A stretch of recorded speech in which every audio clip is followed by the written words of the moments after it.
Okay, Mr. Mayor, we are now live. I'll turn it over to you. Thank you, Madam Clerk. I would like to call this meeting to order. Welcome, everybody.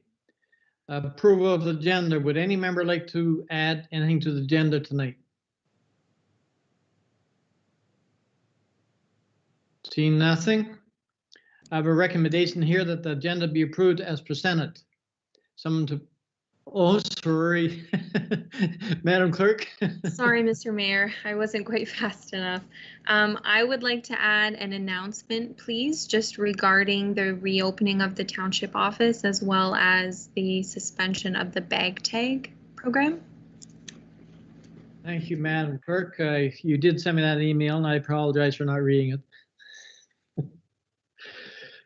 So I have someone to move put on the floor, please. Moved by Deputy Mayor Carlton, second by Councillor Pringle. Is there any discussion on the motion before us?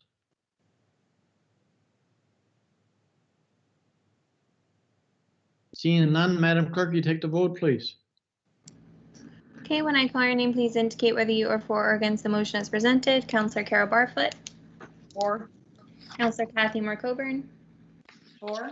Councillor Paul Sutherland. Oh, is absent. Councillor Grant Pringle. For. Councillor Ryan Thompson is absent. Deputy Mayor Sue Carlton. For. And Mayor Dwight Burley. For.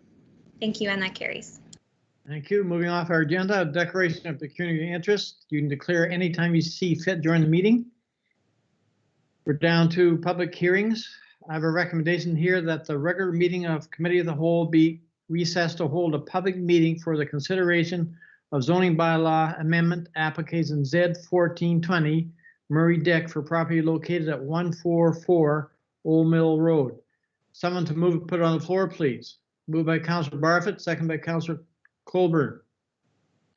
Is there any discussion on the motion before us?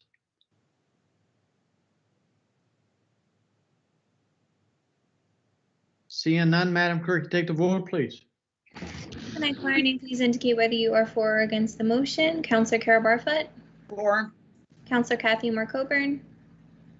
For. Councillor Paul Sutherland is absent. Councillor Grant Pringle. For. Councillor Ryan Thompson is absent. Deputy Mayor Sue Carlton. For. And Mayor Dwight Burley. For. Thank you, and that carries. Thank you. Moving on, I would like to call this public meeting to order.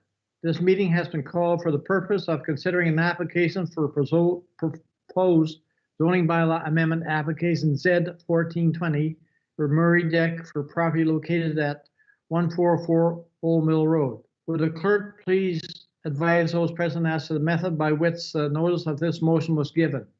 Madam Clerk? Absolutely. Prior to my doing so, I noticed our township CAO had his hand raised. Oh, okay, never mind. Moving on. Notice of this public meeting was given by ordinary mail to all property owners within 120 meters, 400 feet of the subject property, by email to all of the prescribed bodies on January 14th, 2021, posted at the subject property and posted on the Township of Georgian Bluffs website. If a person or public body does not make oral submissions at a public meeting or make written submissions to the Township of Georgian Bluffs before the proposed zoning bylaw is adopted or passed, the person or public body is not entitled to appeal the decision of the Township of Georgian Bluffs to the local planning appeal tribunal, and the person or public body may not be added as a party to the hearing of an appeal before the local planning appeal tribunal unless, in the opinion of the tribunal, there are reasonable grounds to add the person or public body as a party. Thank you, Brittany. Would the planner please explain the purpose and effect of the proposed application and whether any correspondence had been received to date? Jen? Yes, thank you. Good evening. So the purpose of this application is to permit the property owner to build a secondary suite within a detached garage. The application proposes to demolish the existing garage and rebuild a 2-bay detached garage, with about 1,600 square feet of living space above the garage. The application requests relief to 3 provisions of the bylaw. The first one is to increase the total accessory structure lot coverage from 5% to 6%. That would allow the new detached garage and accommodate the existing shed that's there. to increase the accessory building height from 5 meters to 8.1 meters, to permit the secondary suite within a detached garage. That height is also because of the existing, I guess, grade or elevation on the property. And the relief is also required for the interior side yard setback. So with an accessory structure that contains a secondary unit, the unit has to maintain the same setbacks as the primary dwelling, which in this case would be 3 meters, and the application is proposed at 2.4 meters to that side yard setback. So in considering this application, we look at applicable policies. Those policies come from the provincial policy statement, the County of Grey official plan, and the Township of Georgian Bluffs zoning bylaw. I have provided a full review of the policies in the planning report that's available to you on the agenda, so I won't go in depth in reviewing them. However, for the purposes of this meeting, I would note that the county official plan policies do support a variety of housing styles to meet the needs of area residents. The plan supports secondary suites and acknowledges that they contribute to the provision of affordable housing units in the county. We look also too at another important policy review is the natural heritage and natural hazard features in the township. So we do get a review provided to us by the Grey Sauble Conservation Authority. Those comments are appended to the report in their entirety for your review. And we see that the Conservation Authority has commented that the proposed structure is within lands adjacent to significant woodland feature and within adjacent lands to fish habitat. The comments acknowledge that the proposed location is within the manicured footprint associated with existing development, and the Conservation Authority doesn't anticipate any new impacts with the proposed development because they're within a manicured area, so an area that's already been disturbed. So with the reviews that we've had conducted by the Conservation Authority, as well as our Building Department and Operations Department, it's been identified that an engineered grading and drainage plan is required for development on this lot, especially with the request to reduce the side yard setback from 3 meters to 2.4. The Conservation Authority comments do note that there would be a minor increase in imperviousness on the site with the new development.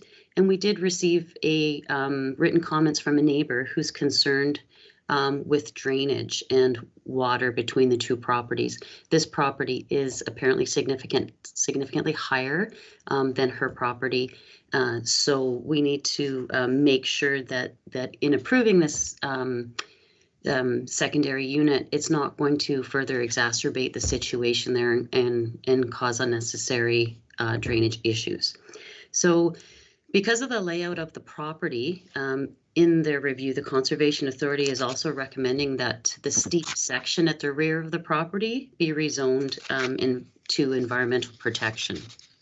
So that's an area that's associated with the steep slope. So the back of the property drains down towards the front. So we can see there why an engineered grading and drainage plan would be important. The comments that we've received to date, the Township of Georgian Bluffs Building Department notes that in terms of the building, the engineered slab on grade foundation will need to be engineered. The septic system needs to be reviewed at the time of the building permit application. An engineered grading and drainage plan will be required, and a demolition permit will be required for the existing structure. The Township of Georgian Bluffs Operations Department supports the Building Department's request for an engineered grading and drainage plan. The Grey Sauble Conservation Authority, they have no objections to the approval of the zoning bylaw amendment. They recommend the section of steep slope shown on the map attached with their comments be included in the EP zone. And they wish to be informed of any decision made by the Township of Georgian Bluffs with regard to the application and request to receive a copy of the decision and notice of any appeals filed.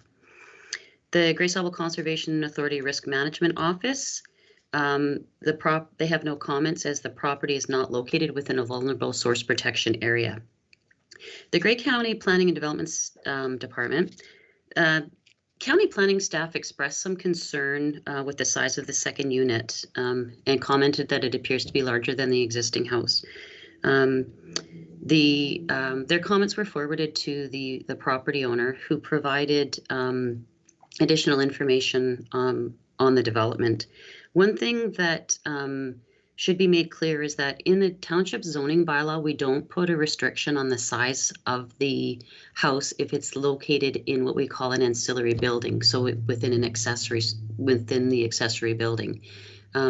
Generally, the way our bylaw works is that it has to be seen to be secondary too. So there's already a house on the property, and this proposal is for an accessory unit within a detached two-car garage. So because we don't have a restriction on size, there's nothing in our bylaw that requires the accessory unit to be, for example, 40%. If the proposed unit was proposed within the existing house, like in the basement or in the attic, we have a provision that requires it to be no more than 40% of the livable space in the house. But that's not the case for a unit that's in an accessory structure or an ancillary structure. The county comments also note that provided positive comments are received from the Conservation Authority, and that servicing can be adequately provided, they have no concerns. They request to be notified of the zoning bylaw amendment as proposed. We did circulate this application to all property owners within 120 meters of the property, and we did receive written comments from Jane Fyvie. Those comments are attached in their entirety for council's consideration. Ms. Fyvie noted concerns with drainage and the direction of water flow, as well as the height of the structure, given that the subject lands are already higher than her property. One thing with the requirement for the engineered grading and drainage plan is the engineer will be able to go in and assess the grading and the elevation and provide us with a more accurate request for a height variance with this application. So just in consideration of the comments that we've received, I'm recommending that the council just receive the report for information tonight. The property owner has been notified of the requirement for an engineered grading and drainage plan. And when I spoke to him, he was in the process of consulting engineers to be able to provide that for him. And there will be some correspondence back with the county planner and to provide her with more information on the height of the structure as well as the total area, so that the county can reconsider the application and provide updated comments. So at a later date, I would bring forward an addendum report. So I believe Murray Dick is the applicant, and I believe he was going to be on the call this evening to address council if necessary. Thank you. Thank you, Jen. No members of the public register with the clerk to provide comments in support of or opposition to the applicant. Does the council have any questions regarding the proposed applicant? Councilor Barfa, go ahead. I guess my question is more for Jen or maybe Tim.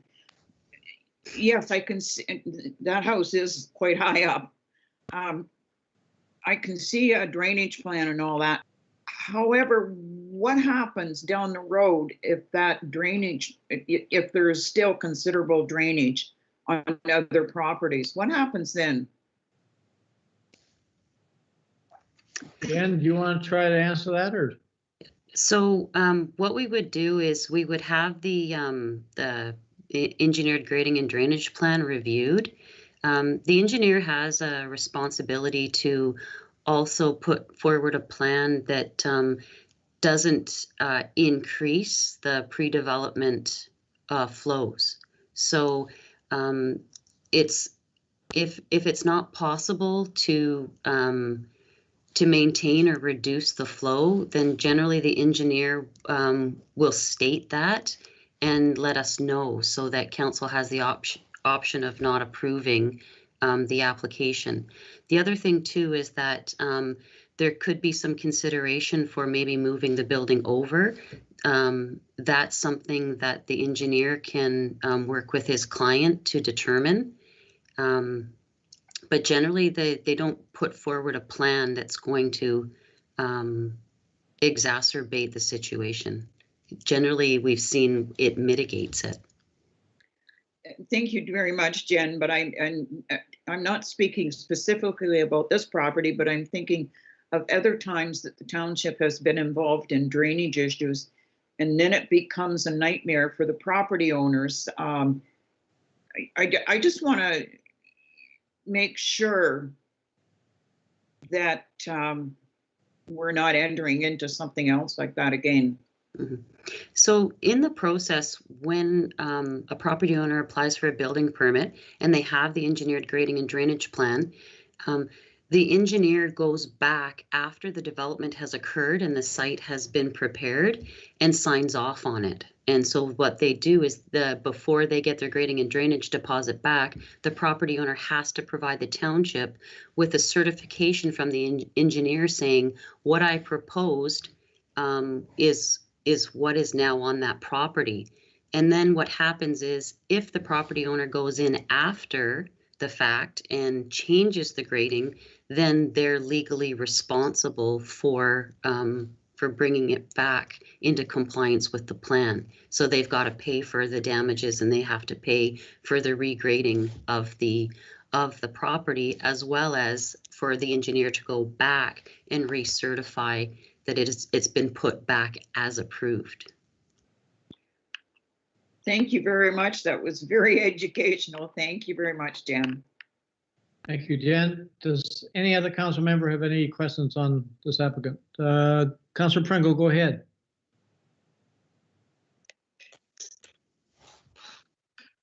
Maybe not so much a question, Mr. Mayor, there, but maybe a comment towards Jen. You're mentioning it's like 1,600 square feet on that secondary dwelling there. And to me, I just, that's 1,600 square feet. That's 40 by 40. That's a big building. That's 1,600 square feet almost seems like a second house to me. And that's the one concern that I had from that. And then the height of it being 8.3 or 8.5? That's 27 feet. And I just wondered at the end of the day how that geographically looking on that lot, what's this going to do to the rest of the properties that are there? That's just a couple concerns that I had. And I obviously, I trust everything that you're telling us is, I listen to what you tell me. So that was the only concerns I had was how that really is going to fit in that property, right? That's 40 by 40 shop or secondary dwelling to me seems large for that type of area. That's all I had on that. Thank you, Councillor Pringle. Go ahead, Councillor Colburn. Yeah, thank you, Mr. Mayor. I was going to say exactly what Councillor Pringle just stated. I have, I guess, some questions and potential concerns about the size as well. And when you have a neighbor indicating that it's a concern for her, for their privacy, with the height of the building as well, that did jump out at me as well. So I just wanted to make sure that we aren't dismissing those concerns. Thank you, Councillor Colburn. Does council have any other questions? Seeing none, council will consider all matters placed before prior to submitting their comments to the applicant. May I call for an adjournment of this meeting? Moved by Councillor Barfoot, second by Councillor Pringle. I'll ask for a show of hands when I ask for the vote. All in favor? It's carried. Okay, thank you. Moving on, I have a recommendation here. Concerns raised by the neighbors and the township building and Operation Department indicate the need for the submission of an engineer grading and drainage plan to assess the stability of the proposed development. It is recommended that planning report PL 2021-07 for applicant Z 1420 for Murray Deck be received for information. Someone to move it to put on the floor, please. Moved by Councillor Colburn, second by Deputy Mayor Carlton. Is there any discussion on the motion before us? Seeing none, Madam Clerk, you take the vote, please. When I call your name, please indicate whether you are for or against the motion as presented. Councillor Carol Barfoot, For. Councillor Kathy Moore Coburn, For. Councillor Paul Sutherland is absent, Councillor Grant Pringle, For. Councillor Ryan Thompson is absent, Deputy Mayor Sue Carlton, For. and Mayor Dwight Burley. 4. Thank you, and that carries. Thank you, Madam Clerk. Madam Clerk, I may point out to you that my audio seems to be cutting in and out, so just be advised in case I happen to disappear. Okay. Going off our agenda, presentations, we've none. Delegations, we've none. Correspondence, we've none. We're now down to our staff reports. The first recommendation is that it has been demonstrated that the proposed application is consistent with Provincial Policy Statement 2020, the Grey County Official Plan, in the intent of the Township of Georgian and Bluffs Zoning Bylaw 2020. It is recommended that zoning bylaw amendment application Z 1320 for Diane Vargas and Weasel Van Loan for lands described as part lot 25, concession 16 Keppel, to permit a kennel for up to 25 dogs under the age of 12 weeks for the purpose of breeding and selling puppies be approved, and that council direct staff to prepare a site plan agreement to address development requirements on this site. Someone to move, put on the floor, please. Moved by Councillor Barfoot, second by Councillor Colburn. Jen, would you want to speak to this, please? Yes, thank you. So this is a recommendation report for council to approve the application for the kennel. There was a public meeting held and there were no comments were received, in opposition to the proposal. We did circulate all the residents within 120 meters and didn't receive any comments back. So with the positive comments we received from the agencies, staff are recommending that a site plan agreement be brought forward. The applicant is amenable to that and has actually submitted an application for consideration for a site plan agreement. And within that site plan agreement, we would be identifying, as the report says, development requirements as identified by the agencies. So to delineate the area to be used for the kennel in accordance with the county on-farm diversified use criteria, and to also restrict development windows to accommodate the breeding bird timing window. And then as well as to incorporate the recommendations from the karst assessment report that was conducted. So we do have a kennel licensing bylaw that will also help to regulate the operation of this kennel. And staff will be bringing a report back, should council support the recommendation, with a site plan agreement at a later date. Thank you, Jen. Does council have any comments or questions? Deputy Mayor Carlton. Thank you, Mr. Mayor, and through you to our planner. Just a question. I noticed that it says to permit a kennel for up to 25 dogs under the age of 12 weeks. Is there a restriction on the number of adult dogs that are allowed to be there, or how is that handled? The maximum number of dogs would be 25. So I'm not sure how many puppies each dog would have, or like the schedule for the breeding, how that runs. But just at any given time, the dogs that are part of the kennel operation would could only total 25. Okay, thank you. I guess the way I read that, it says for up to 25 dogs under the age of 12 weeks. So it wasn't specifying that was total dogs was 25. So I just wonder if that needs to be a little clearer then.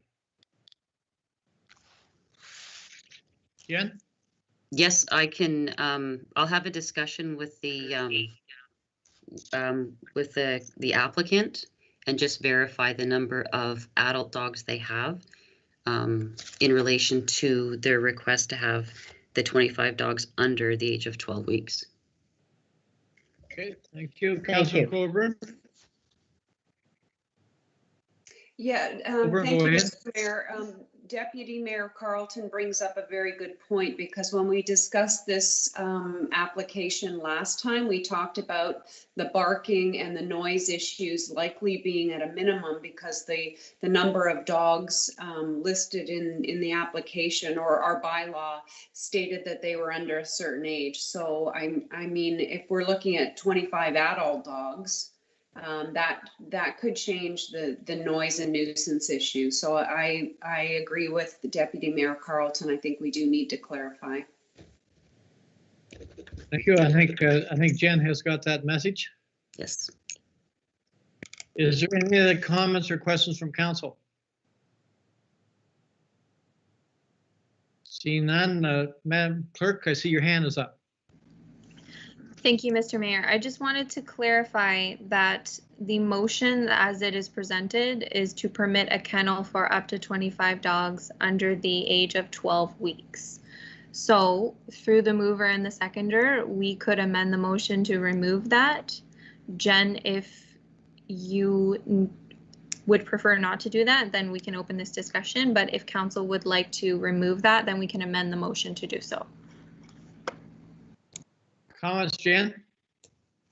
I don't have a concern with removing the number of dogs, because I will be bringing back a bylaw as well as a site plan agreement should council support this, and that can be determined. It can be identified at that time. So does the mover and the seconder want to remove the indication on the motion, the number of dogs? Deputy Mayor Carlton? Madam Clerk, I see heads nodding, so can we just revise the motion? Thank you, Mr. Mayor. So the motion will be amended to remove any mention of the number of dogs. So it will read, for lands described as Part Lot 25, Concession 16 Keppel, to permit a kennel for the purposes of breeding and selling puppies. Is the mover and the seconder okay with that revised motion?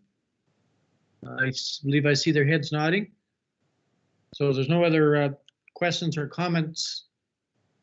Madam Clerk, you take the vote, please.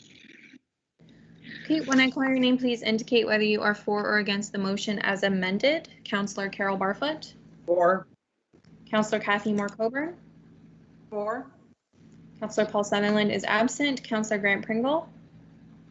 Or Councillor Ryan Thompson is absent. Deputy Mayor Sue Carlton. Or. And Mayor Dwight Burley. Or. Thank you, and that carries. Thank you, Madam Clerk. We're moving off our agenda. We're down to our next recommendation, that bylaw 2021-28 amended with the use of off-road vehicles on Cole Side Road upon road allowances, and the staff are hereby directed to install trail gates blocking ATV access while still allowing pedestrian access to Cole Side Road on open road allowance at concession 24 and Taylor Side Road access points. And further that staff contact the South Clinsa ATV Club to remove the Cole Side Road trail from all their maps and educate the members on the trail prohibited use. Someone to move, put on the floor, please. Moved by Councilor Barfoot, second by Deputy Mayor Carlson. I believe Ms. Rocca, you are going to speak to this. Yes, thank you, Mr. Mayor. So as council is aware, we received a presentation from a concerned group of residents back in November, I believe, with concerns over ATV use on the unopened road allowance at Coles Side Road. In that presentation, we also heard from Mr. Dean Davidson about how the ATVs are trespassing on his property while using that trail. So in December, I attended the trail with OJ McDonald, the enforcement officer with the Niagara Escarpment Commission, and we walked the trails. And Mr. McDonald identified 2 areas specifically of concern on the Coles Side Road unopened road allowance, where it was quite evident that heavy machinery had gone in and dug out our road allowance. And he would like to see those areas restored to their previous condition. And what that involves is bringing in clean fill and basically packing it in the holes to return it to its level, to its ground level. So the Coles Side road allowance has never been opened by the township and has never been maintained by the township. There's no gravel. It's mostly in its natural state, except for where it has been ripped up by ATVs. So other than those 2 areas of concern, Mr. McDonald doesn't or did not suggest that other remedial work needed to be done on the trail.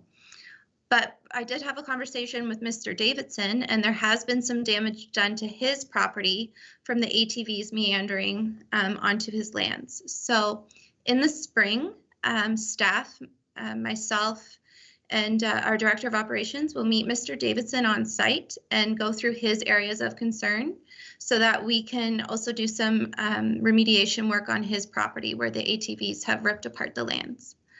So because this trail has never been used for township purposes or maintained by the township, and it's impossible to stay on the trail in a motorized vehicle without crossing onto Mr. Davidson's property, we are recommending that it be closed for motorized vehicle use and be gated on both ends to prevent motorized vehicles from accessing that trail. Those gates would be installed in the spring as soon as the snow allows us to do so. We would attend in the spring and fix the areas of concern identified by the NEC. And we would also communicate to the South Bruce Peninsula ATV Club that that trail must be removed from their maps, as ATVs cannot be permitted. So I think I've covered the highlights of my report, but if council has any questions, please ask. Cassie, before I turn it over to council, I just want to add, did I hear you say that in the spring, weather permitting, that you would go back and revisit the trail to see if there's any more work needed? Or were you saying just on Mr. Davidson's place? Just at Mr. Davidson's property where the trail meandered onto his lands, we have agreed that we will attend the property and determine what we can do to correct. What we're thinking is we'll probably have to put some clean fill in some of those areas as well to fix some of the ruts on his land. Thank you, Cassie. Okay, I'm going to open the floor up for questions or comments from council. I believe Councillor Colburn is here. Welcome, Councillor Thompson. Go ahead, Kathy. Thank you, Mr. Mayor, and through you to Ms. Rocca. I have a comment and then a couple of questions, if I may. First of all, I wanted to say thank you to you, Cassie. This issue was first brought to our attention or staff's attention in 2019, and unfortunately it was left and not attended to, which I found very disappointing. But as soon as it landed on your table, it got done, and it's been dealt with quickly, and I think in a really appropriate manner. So thank you very, very much for doing that for us. Thank you. I appreciate it. It's nice to see that staff is listening to our ratepayers and being as responsive as you've been in this particular issue.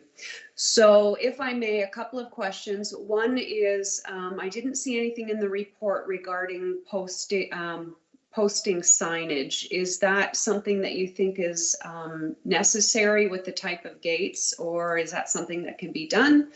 And I also have had a question from another ratepayer asking what type of gates are going to be used, not only for this Coles section, but the Curly Harnden and Len Holly side trails. The concern is that if we don't use gates that are sturdy enough, then motorized vehicles might be able to bend them and gain access that way. Thank you. Thank you, Councilor Coburn. Cassie, go ahead. Yeah. So question number 1 about signage. There's currently some signage up there right now that says ATVs are permitted. So those will be removed so that they're no longer identifying that as a trail. And yes, we can post signage that say ATVs are prohibited. As for the type of gate, so what we are envisioning, is a sturdy gate, and we're envisioning a gate that walkers and hikers are not going to have to climb over in order to, access those trails, as they are still permitted for hikers to use.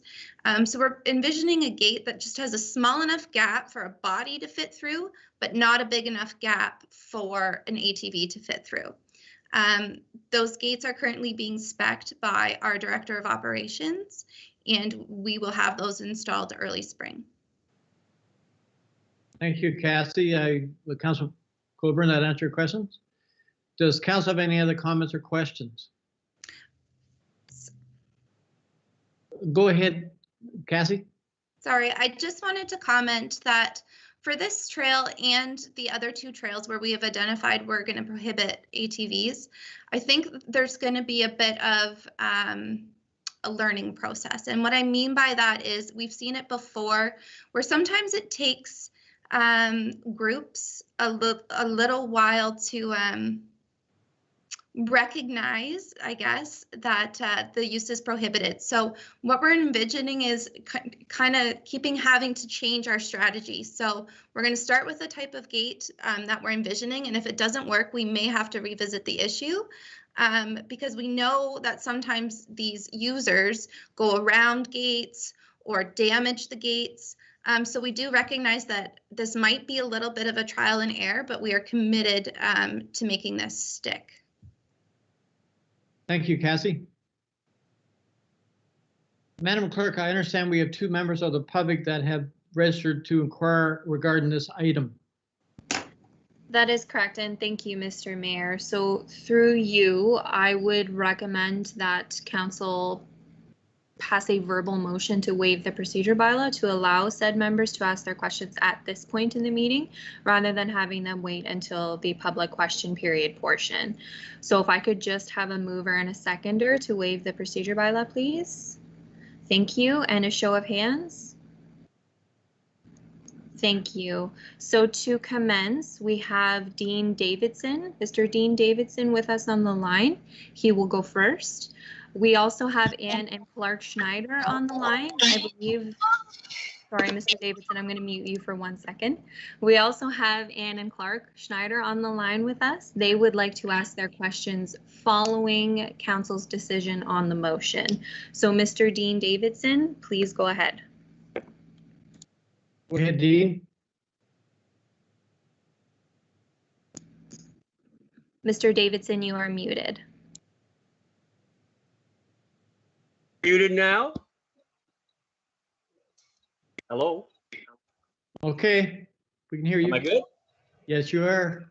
Thank you very much. I just wanted to thank everyone and good evening. Thank you for bringing this to the table for discussion. I too would like to recognize the staff at Georgian Bluffs. I have some experience in the past. I got to say this particular group, Cassie, Brittany, and Al, have been excellent to work with. They're good listeners. They follow through with what they have said they're going to do. and I have developed a new confidence in the staff at Georgian Bluffs, and I want to express my appreciation for that. I do recognize that there's going to be a learning curve here. I'm happy to allow, in case that wasn't mentioned, I'm happy to allow hikers to continue to use the side trail. I don't have an issue with that. That wasn't a problem before. I have some repair to do, have done on our property. I will say that it's not as significant as what's on the trail. I'm hoping that the people on machines respect the fact that it's gated. I would like to see it posted, because I think that in itself is just another barrier, at least an intellectual barrier that you have been warned. I'm hoping that I don't have a lot of trespass on the property, and I'm hoping I don't have to go to the expense of fencing off my property to keep people off. I will, like Cassie said, I will follow this through in stages with the hope that over time people will accept that that is not a trail to be used by the machinery, and certainly that trespass should not be part of a trail use unless permission's been given, a qualified permission been given to use it for different fashions, as in walking. So again, I won't be too long-winded. I just want to thank everybody. I hope everyone realizes that this particular expectation is necessary, at least for my part. And I appreciate someone listening and bringing it to the table. And I hope the council can appreciate where our family, the Davison family, is coming from. Thank you very much. Thank you, Mr. Davison, and thank you for all your kind words. You're right, we do have excellent staff at Georgian Bluffs. Madam Clerk, am I to ask for the vote first before we hear from Ann and Clark? Yes, please. Okay, does council have any more comments or questions? Seeing none, Madam Clerk, you take the vote, please. Okay, when I call your name, please indicate whether you are for or against the motion as presented. Councillor Carol Barfoot. For. Councillor Kathy Moore Coburn. For. Councillor Paul Sutherland is absent. Councillor Grant Pringle. For. Councillor Ryan Thompson. For. Deputy Mayor Sue Carlson. For. And Mayor Dwight Burley. For. Thank you, and that carries. Thank you. So, Madam Clerk, do you want to call Ann and Clark Snyder to the phone? Are they there?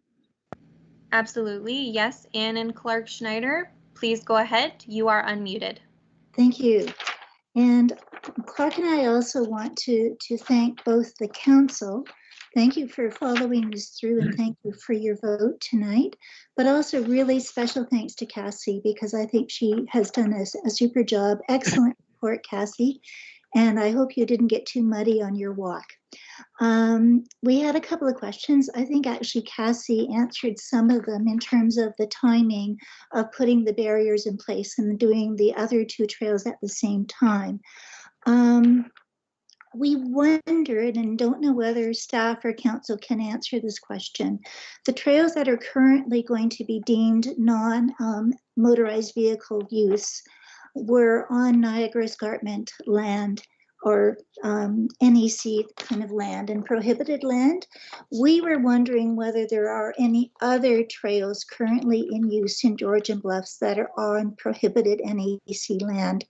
And particularly we wondered about the Rock Cut Trail near East Linton, because we noticed that that's another trail that is listed on the South Bruce ATV map as an off-road trail. So that was one that we wondered about. And so don't know whether you can answer that question today, but certainly hope that you can take a look at that. the last question we had is that there's been a lot of constituent energy in presenting to council on these trails and getting this action happening. And again, we're really grateful that it's happening. What we wonder now is in your Recreation and Trail Master Plan, which you've now approved, it states that trails will be evaluated to determine the kind of level of use that the trails can tolerate. Our question is, will constituents need to go forward again to council with concerns and that you will then respond to them, or will trails be evaluated and we know it'll be taken care of? Thank you, Anne. Questions? I'm going to turn it over to Cassie first, because I see her hand up. Thank you, Mr. Mayor. So I am able to answer Anne's first question about the NEC trails and any other areas of concern. So when I was on my walk with Mr. McDonald, I specifically asked if there was any other trails within the township that the NEC was concerned with. And his response to me was, at this time, no. But I can specifically look into the trail you identified, but in my conversations with Mr. McDonald, there was none at that time. Good. Okay. Cassie, could you comment on, I believe Anne was referring to her range trail. Sorry, pardon me? Was Anne referring to her range trail? In other words, the one going from the city of Olentown out to the rail trail? the rail trail? So if that section you were talking about, Anne, was the rail trail, the NEC does not have any concerns with use of the rail trail by ATVs. I don't think it's on the rail trail, Cassie. It's called the Rock Cut Trail and it's near East Linton. Okay. And I don't think any of the rail trail is considered kind of a mudding off-road trail, and it is listed as such on the ATV map and website. Okay, I can specifically follow up about that trail with Mr. McDonald. But as for your next question about the Rec and Trail Master Plan, I'm going to defer to our CAO. All right, thank you. Go ahead, Al, go ahead. Through you, Mr. Mayor, the trail, the entire Rec Master Plan and the sort of action items coming out of that are on our horizon. We are putting together a 2021 work plan that will tackle and provide council with an update on when those items are going to be addressed, and that will be in front of council in March. I will say that that is one of the items that we're looking at, pending, resources availability and funding availability, but that's something that we're certainly looking at, is our entire trail network and looking at what we're going to do in terms of the evaluation and trying to provide a little more clarity on which trails can be used for what purpose, and then try to do a comprehensive advertising and promotion of those trails. Thank you. Thank you, Al. And did you get your questions answered good enough for now? Definitely good enough for now. I do want to remind the council and staff that you do have folks out here walking trails, and we'd be happy to give you input if you wanted it in terms of what we're seeing out there. Okay, we will look forward to that, Anne. Councilor Coburn, I see your hand waving. Thank you, Mr. Mayor. I believe, Anne, and correct me if I'm wrong, but I believe one other question Anne had was when the barricades will go up on the side trails, the Curly Harnton and Len Holly. So Cassie, when you said this spring, I wasn't sure if you meant just the Coles Trail or these other ones as well. Thank you. I meant all of them. So basically, we just have to wait until the weather allows us to install them. And then the plan is the Director of Operations is going to have his staff install those as soon as we are able. Thank you. Thank you. We've had a great discussion on this motion. And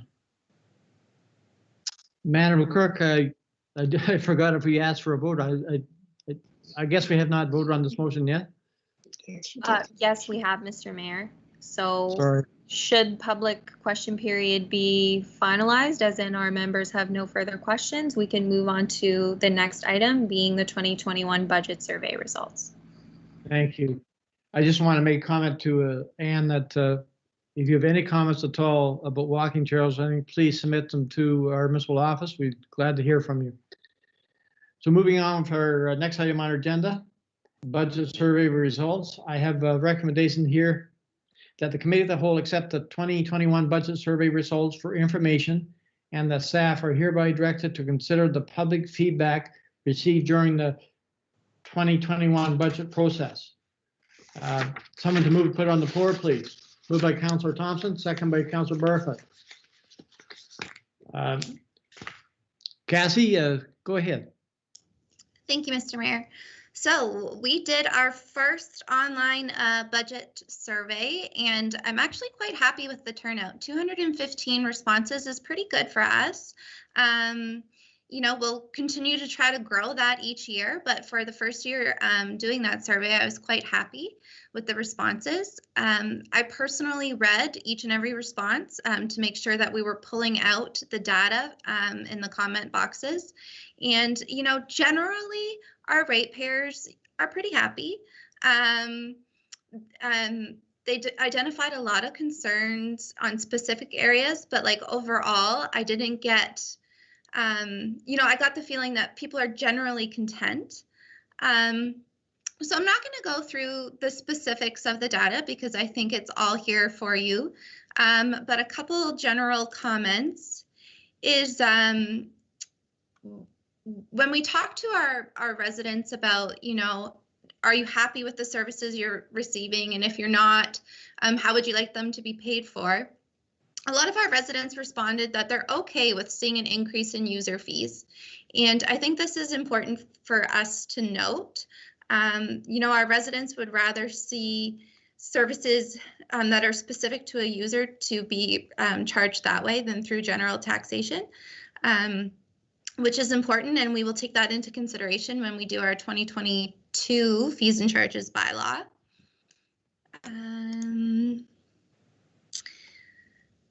We had no surprise, really. Our residents' top priority are roads and garbage and recycling pickup. There was a lot of comments coming through about that.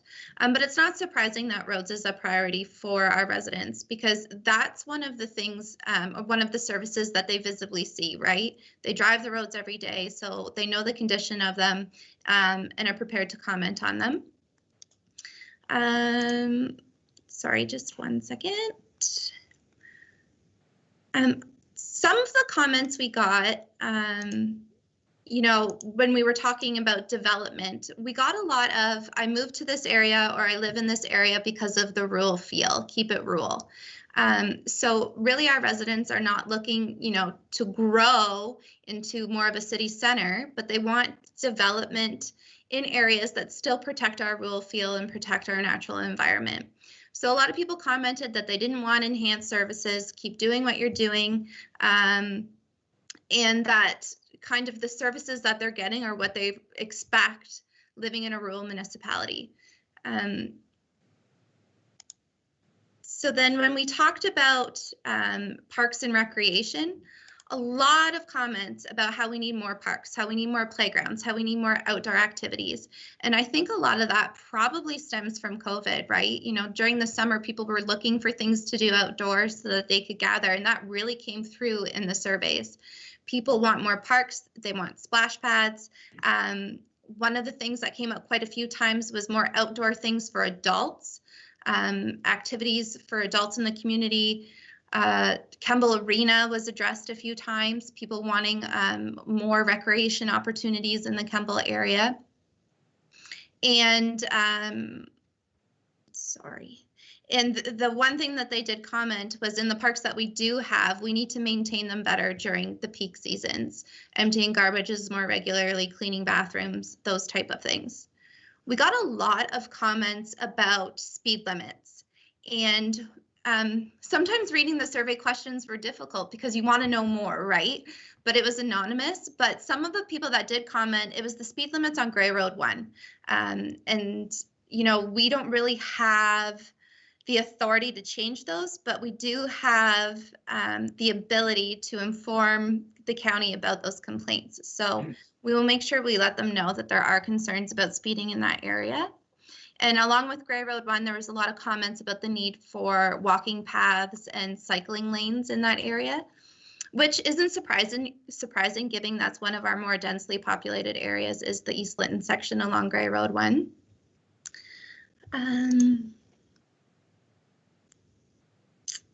Sorry. I'm not going to highlight any other points, but I'm prepared to speak on any of them if council has any questions.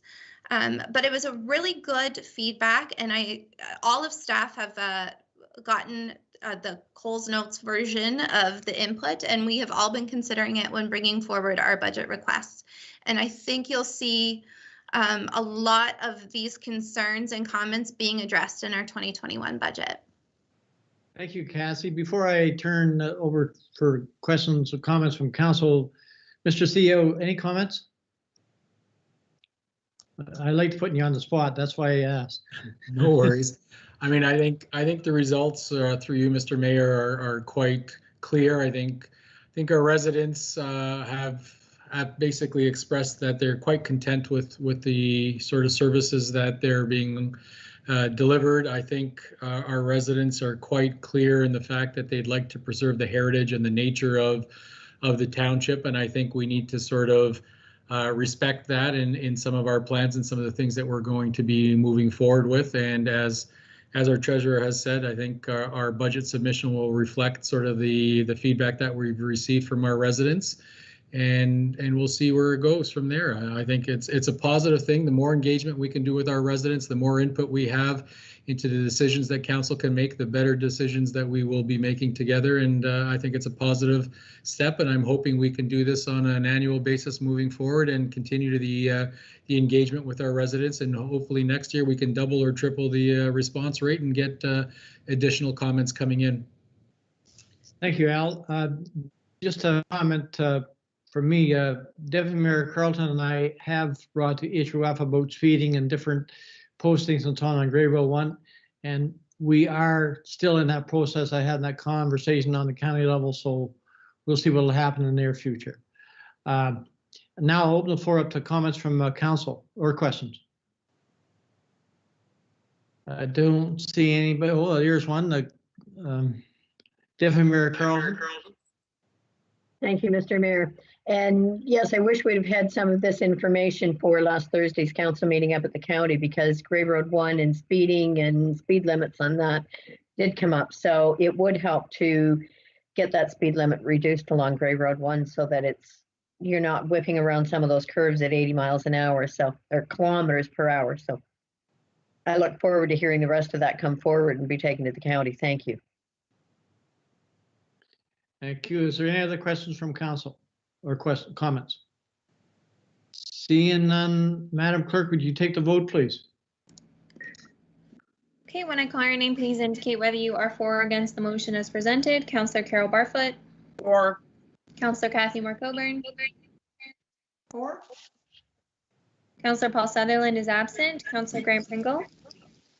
For. Councillor Ryan Thompson. For. Deputy Mayor Sue Carlton. For. And Mayor Dwight Burley. For. Thank you, and that carries. Thank you. Moving on for agenda. Our next recommendation is that $10,000 to fund the regional airport study for the Wharton-Keppel International Airport is hereby approved, and that the funds be taken from the modernization grant reserve. Someone to move to put it on the floor, please. Moved by Councillor Thompson, second by Councillor Pringle. And I believe Ms. Rocca and Mr. Mendez is going to speak to this. Which one wants to go first? Al, Kathy, take your turn. I will comment first. So this report is just to approve our contribution to the feasibility study that is being conducted by Lumex Group for the Wharton-Keppel International Airport. As you recall, a presentation was made to George and Bless, Grey County, and Bruce County about the need to move this facility to a regional asset. And the feasibility study is being conducted to determine, if that is feasible. So our contribution to that study would be $10,000. Grey County is also contributing $10,000. and the remainder is being paid by the RTO7 group, I believe they're called. And they are I believe they're a tourism group that works in this area. So we will use our modernization grant funding to pay for our contribution, and we're just looking for that approval tonight. You, Al, go ahead. Yeah, I just echo, thank you, Mr. Mayor, to the rest of committee. Just really echo the treasurer's comments. This is basically what I would call a housekeeping matter. The study's already started, the feasibility study's ongoing. This really just brings us to catch up to the reality and fund our portion, but we needed council's authority to move forward with the release of the funds. So thank you very much. Thank you, Al. Comments or questions from council? Councillor Colburn, I think I see your hand. Yeah, oh, go ahead, Councillor Colburn. Thank you, Mr. Mayor. How much is it that we're contributing out of the grant money? Is that, did you say that's the modernization fund, Cassie? And so I'm looking for how much that is, and had we earmarked that grant for this specific purpose? Cassie, go ahead. So we received over $600,000 as part of that grant, and we have not fully earmarked that grant for projects. We have quite a large amount remaining, and I don't know the exact number. I will present it as part of his budget, but I believe it's around $400,000. We've only used that grant to date to fund our org review, the biofeasibility study. So there's quite a large amount uncommitted, I guess is what I would say. So the full $10,000 would come from that grant. Oh, I see. Okay, thank you. Okay. Any other questions from council or comments? And when you please put your hand up, would you please put it in front of your face so I can see your hand?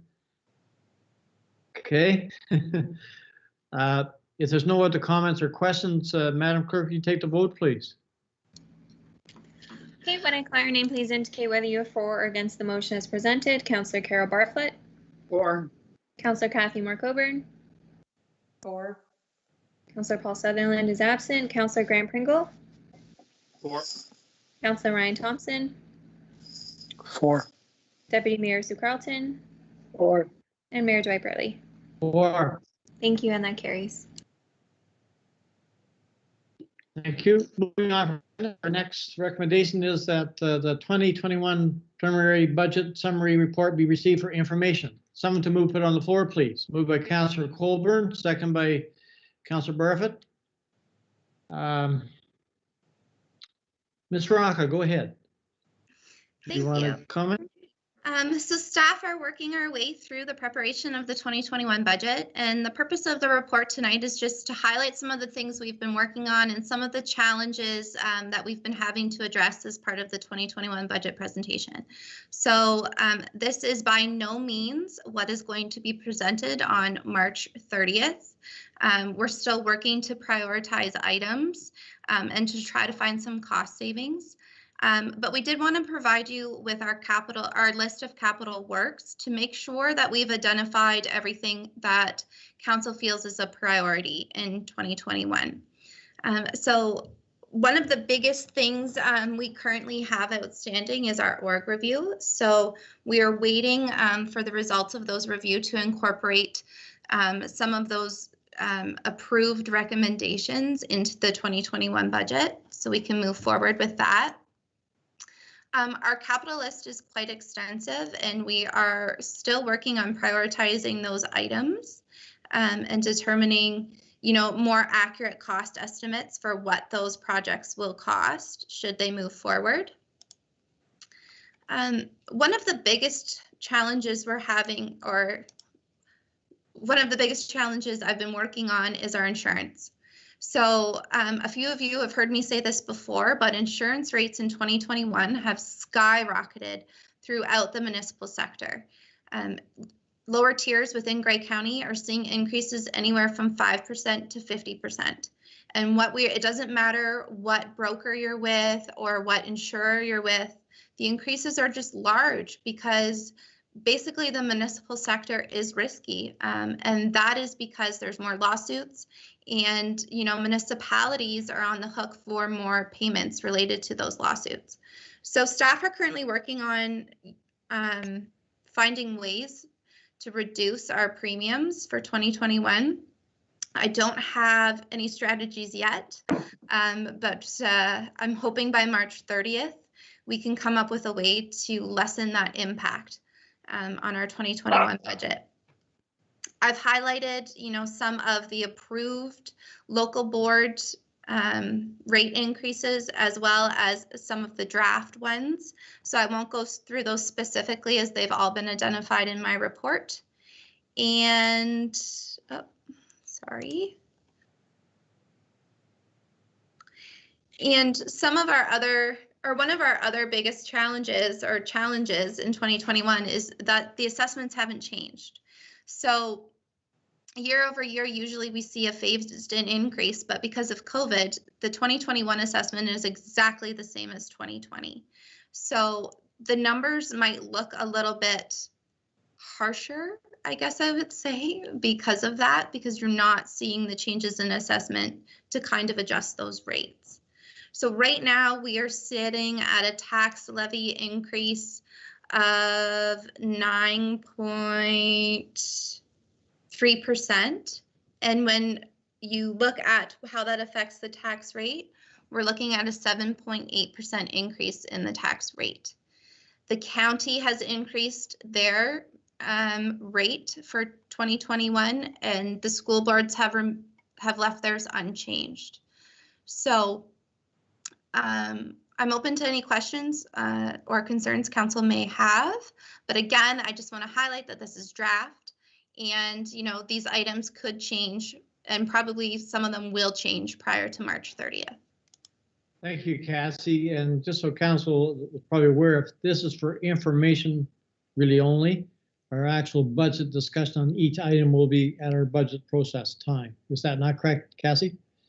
Yes, but if council thinks staff have missed anything in that capital projects list, things that maybe were identified during 2020 that haven't been captured on that list, please let us know.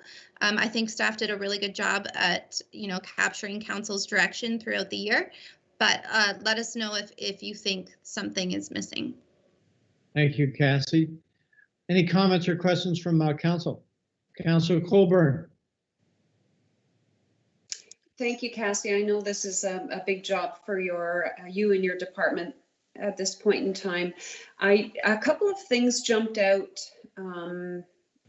at me, and I don't know if this is the right time to have them addressed. As the mayor said, we'll be having more extensive discussions later on, but one of them was our fire department and the increase of $154,000 over the previous year. That's 29%. So that's one that jumps out at me that I would like to maybe, as we get further down the road, have a little more explanation around. The other one is the biodigester. And so I know that staff is proposing capital works to be completed at the biodigester, subject to board approval, but at the same time, we're in the middle of having studies done on that facility to see what the best way is of moving forward with the biodigester. So I imagine we'll be having some more conversations about that as we get the results from the studies. Yes. Sorry, thank you, Councillor Coburn. So that the biodigester budget has not been reviewed by the board yet. So you're correct. I would anticipate some changes being made by them. We are hoping to schedule a meeting prior to March 30th to get some feedback from the board. And then that budget would be presented to council.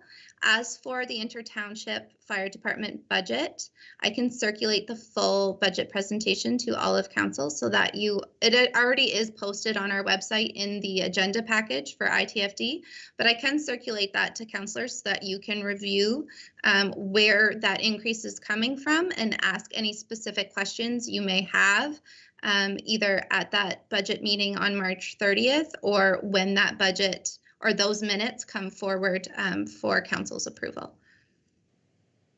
Okay. Is there any other comments from council members? Deputy Mayor Carlton?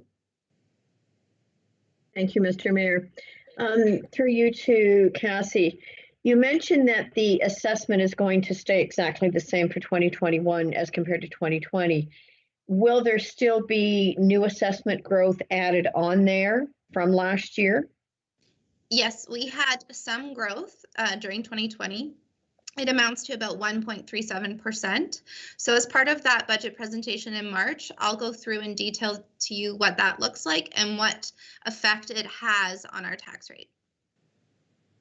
Thank you, Cassie. Is there any other comments or questions from council?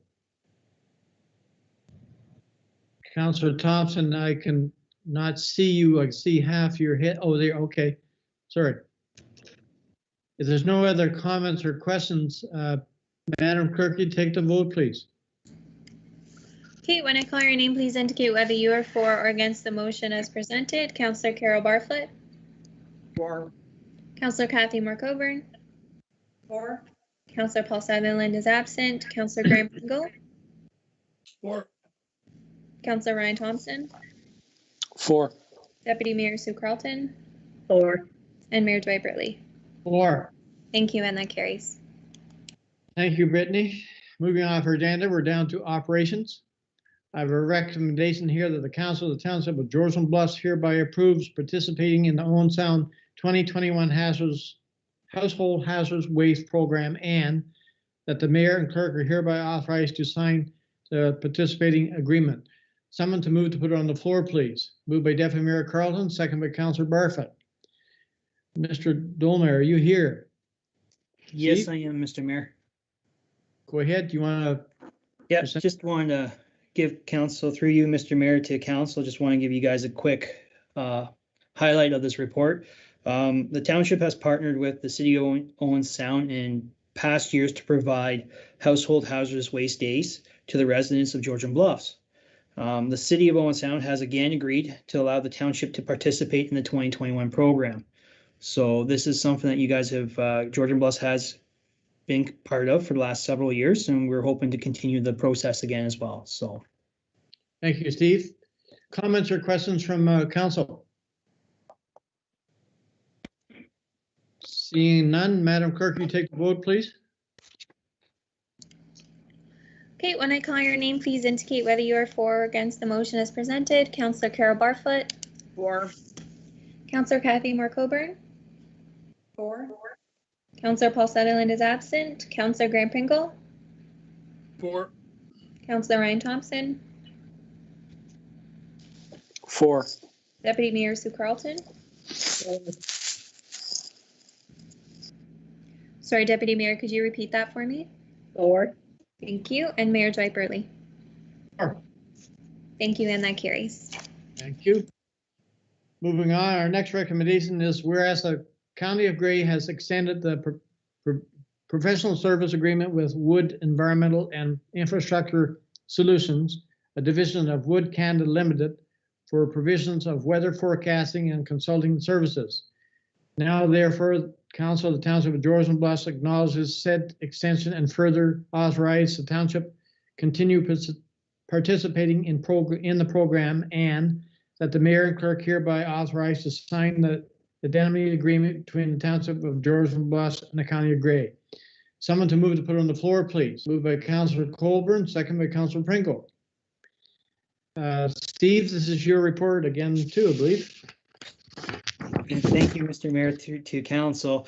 Just a quick highlight. So in November of 2020, the county extended their wood weather forecasting services. It's a forecast service that is provided to the local townships to, help with their winter operations and summer operations programs. The weather forecast also allows us to monitor pavement temperatures and critical elements that provide us the ability to provide effective levels of service and winter maintenance for our residents. So this is just another, there's no cost to us. It's just a service that Gray County provides, and we're looking for the mayor and the clerk to authorize to sign off on the agreement. Thank you, Steve. Comments or questions from council? I do not believe I see any, so Madam Clerk, you take the vote, please. Okay, when I call your name, please indicate whether you are for or against the motion as presented. Councillor Carol Barfoot, For. Councillor Kathy Moore Coburn, For. Councillor Paul Sutherland is absent, Councillor Grant Pringle, For. Councillor Brian Thompson, 4. Deputy Mayor Sue Carlton, 4. and Mayor Dwight Burley. 4. Thank you, and that carries. Thank you. Moving on, our next recommendation is that in consideration of this report and presentation scenarios, council directs staff to proceed with one of the following options. Should indoor public recreational facility remain closed after February 11th? 1, remove the ice pad from Shaw Lake Arena and prepare the floor for regular seasonal activities. Or 2, continue to maintain the ice pad in such a manner to reduce operating costs until provincial regulation permits reopen. Or should indoor public recreational facilities be permitted to reopen on February 11th?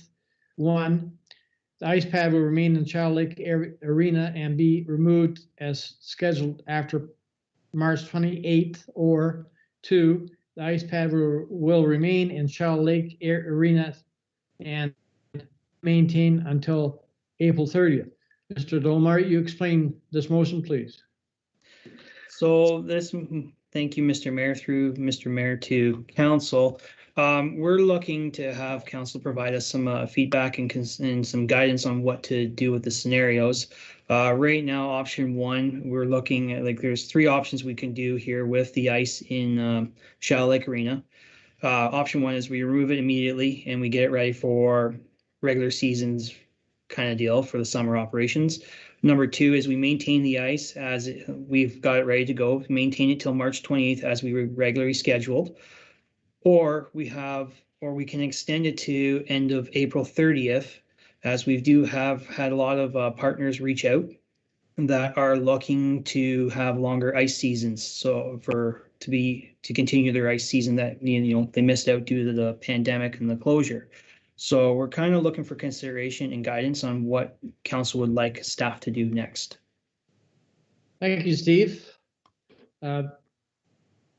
CEO, any comments before I turn it over to council? Thank you, Mr. Mayor.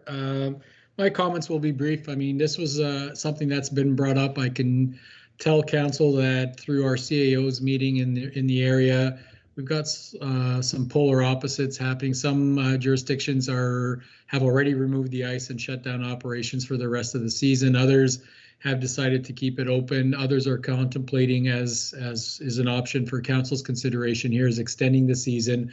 Part of the rationale in terms of shutting it down is obviously because of the public health risk right now that's associated with people gathering.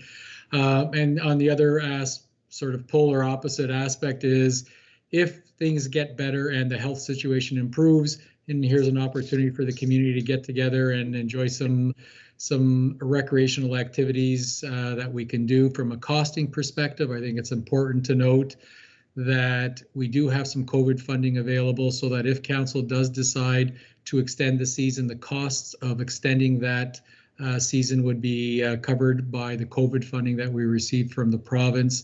So really it's up to council. Staff can sort of react immediately depending on what council directs us to do, whether you'd like us to shut it down immediately, whether you'd like us to keep it in operation as what was regularly scheduled till the end of March. We will do that, or we can extend it an extra month and cover those costs with our COVID funding. So really, we're looking for council direction as Stephen has summarized. Thank you, Mr. CEO. Deputy Mayor Carlton. Thank you, Mr. Mayor. I have a couple of questions, I guess. First of all, is Shallow Lake Minor Hockey and figure skating, are they ready to go back in at this point? Are they able to go back in and use the ice? And secondly, I guess I'm thinking in terms of the kids are back to school. So is it any different than being together, being in there playing sports together? Steve, I guess I'll turn over to you. Yeah, so Shell Lake Minor Hockey Association has reached out to us. Depending on what council's decision is, they could be back tomorrow night to start playing hockey. The arena is ready to go. We're waiting for council's direction on which way to go here. The other groups are looking the same way. They are looking to book and they want to proceed with their continuing with their season. So, but the other thing too is with the bubbling effect, they are pretty tight on what they do and who they're playing with as well. Okay. Deputy Mayor Second comment then. So if we vote to keep the arena open and the ice in there, then is there a chance to recoup some of that lost revenue that's been lost throughout the season? There is a chance that we could recoup some of the costs that we have lost if we do extend for a bit longer as well. Thank you. Does that answer your question, Deputy Mayor Carlton? Councillor Coburn, I believe I seen your hand up. Thank you, Mr. Mayor. Through you to our Director of Operations, I can certainly relate to folks wanting to get back to their usual activities. I'm in the same boat as well. I don't have a volleyball league and I don't have a curling club to go to, but those are tough decisions that we all had to make. And hopefully we don't have to hang in here too much longer. So I just wanted to say that I can appreciate people wanting to get back to their routines. My question has to do with, and so I should say also, given that we're back to a yellow zone and the facility is allowed to be reopened with some fairly strict public health measures in place, I don't know that I feel like I want to support an extra month. When I read the report, it talks about displacing groups like the lacrosse players and the roller derby leagues. And so I just wondered, have those groups been approached to say, how do you feel about that if we have to displace you because we're extending the hockey and skating season by a month? And if they've been approached, how did they feel about that, Steve?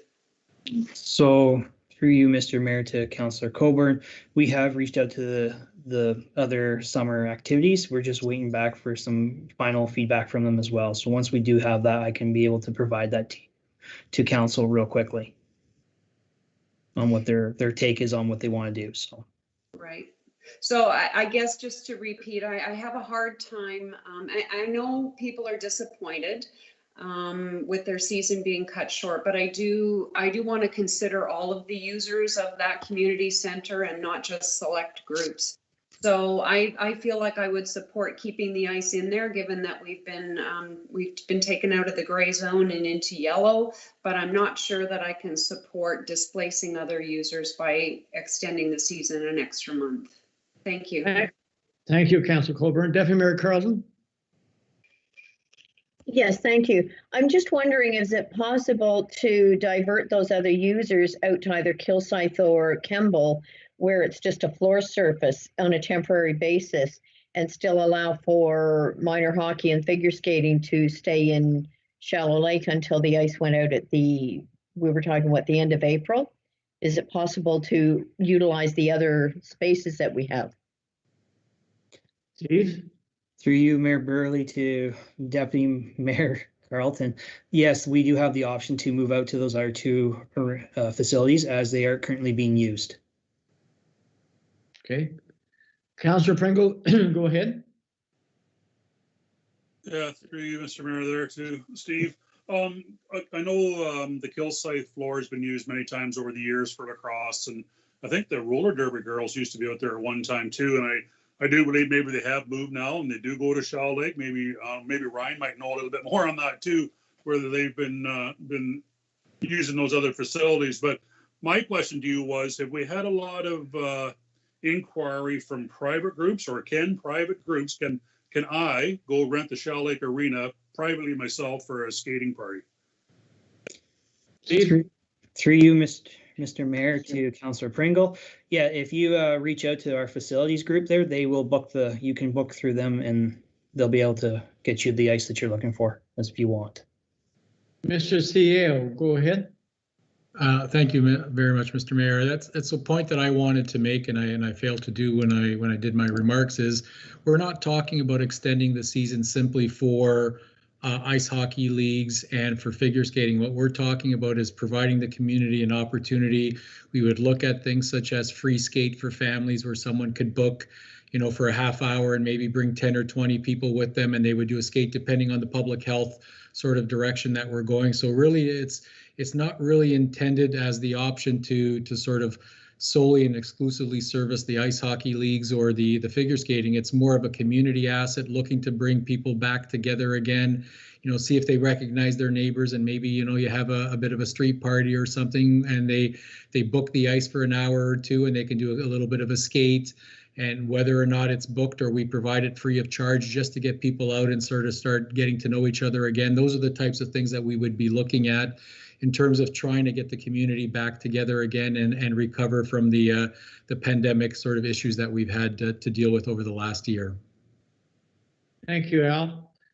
Madam Clerk, I'm sort of a little bit lost here.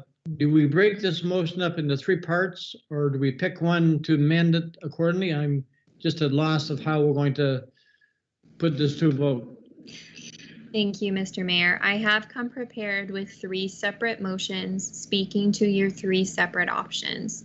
So once we have a general consensus following discussion, we can table one of the three motions, depending on how council is leaning. So if there's no further discussion, I think we need to have further discussion, because I don't think we have a consensus yet. So I did see that Councillor Coburn had her hand raised. Councillor Coburn, go ahead. Thank you, Mr. Mayor. The one thing I do want to be assured of is that there is an approved safety plan in place for this community center. I know that that's a requirement through the health unit in conjunction with our area public health inspector. I imagine we had one in place previously, but if we're talking about now opening it up and sort of promoting it as a rental facility for the community at large and more groups, then it's important now more than ever that we have that approved safety plan in place, especially given that there are records of several outbreaks of COVID transmission in arenas because of the cool air that doesn't rise, and it tends to hold the virus close to the ice surface, putting people more at risk. So I just want to make sure that we do whatever we decide, we have that those measures in place and that people are taking them seriously. Thank you. Thank you. Is there any other comments from council before I propose something? I soon see no other comments. Madam Clerk, may I suggest that we put a motion on the floor first, amend the motion to say that we would extend the Child Lake Arena for another month to the end of April, and have the council vote on that. Thank you, Mr. Mayor. Come up with final. Thank you, Mr. Mayor. And through you, I will read the motion that, oh, sorry, Mr. CAO, go ahead. Sorry.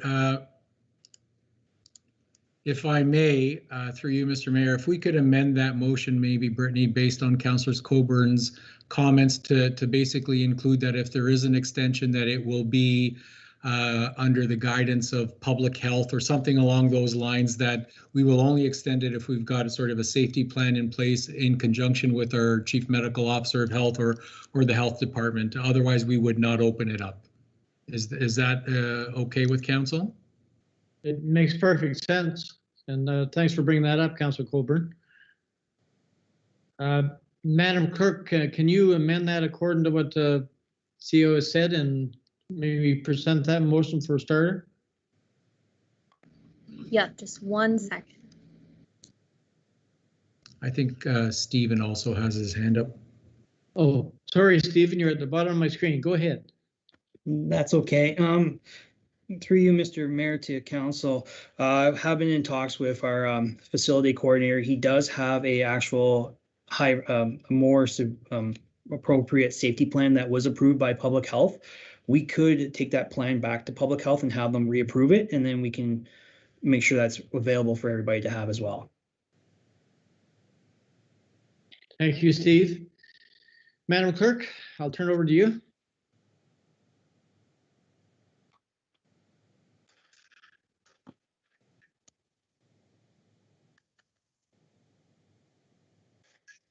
Sorry to put you on the spot.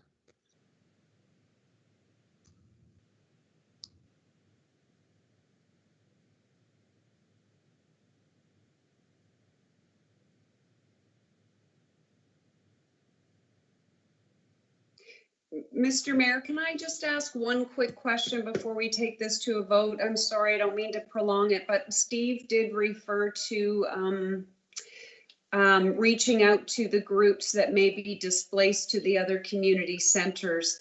Obviously, we can't do that before we have this vote. So I guess what I'm wondering is, does our Director of Operations have a general sense that they would be okay with that displacement for the month of April? Thank you. Go ahead, Steve. For you, Mr. Mayor, to Councillor Coburn, sorry.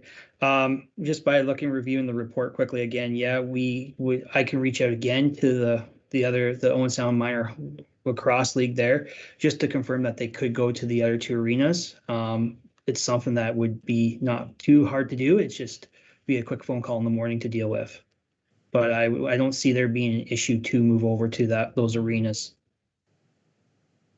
Roller derby does use Kilsyth, and they usually use that until the end, until the floor is ready in Shallow Lake for them to arrive to use the facility. So roller derby is already using Kilsyth.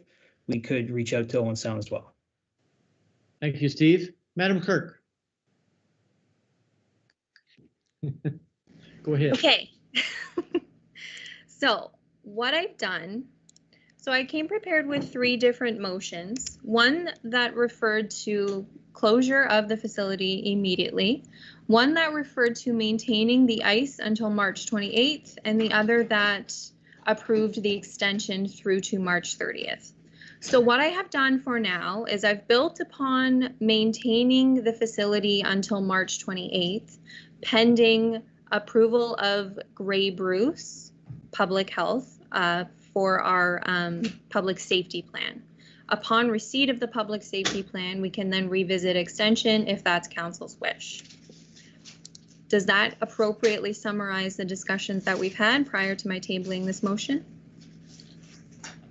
It sounds like a sensible solution, but I'm just wondering, so you sort of blanked out, Madam Clerk, towards the end. Was a motion that we would extend it to March 28th, pending on health approval, and then at that time we could, if we felt that we wanted to go to the end of April, we'd make the decision then? Is that what I'm hearing? That is correct, yes.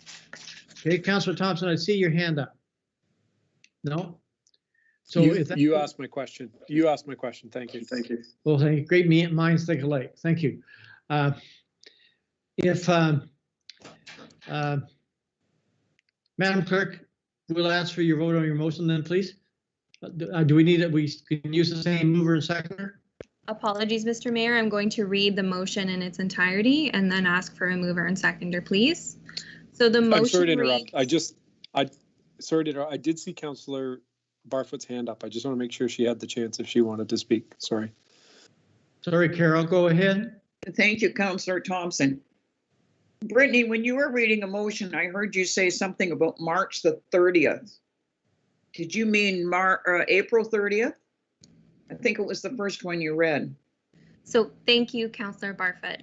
Through you, Mr. Mayor, I'll read the motion and then we can build upon discussions once council hears the motion in its entirety. So through you, I'll read the motion now and then ask for a mover and a seconder. So currently the motion is amended to read as follows. That the ice pad at Shallow Lake Arena be maintained for the remainder of the 2021 season, And that staff are hereby directed to remove the ice as scheduled on March 28th, 2021. And that staff are hereby directed to consult Grey Bruce Public Health to approve a public safety plan for implementation prior to approval of extension of the ice season. And that staff presents said plan to council for information prior to extension of the season.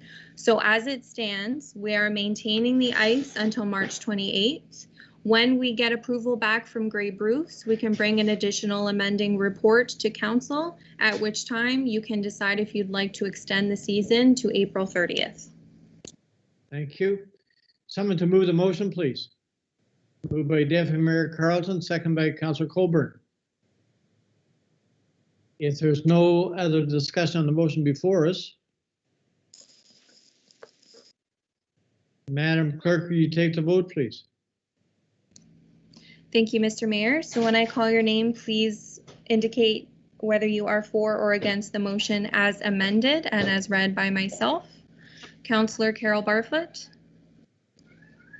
Okay, just to be clear on this, Brittany, I'm sorry. I'm in favor of keeping it until this scheduled time, March the 28th, whatever that is. That's what I'm in favor of.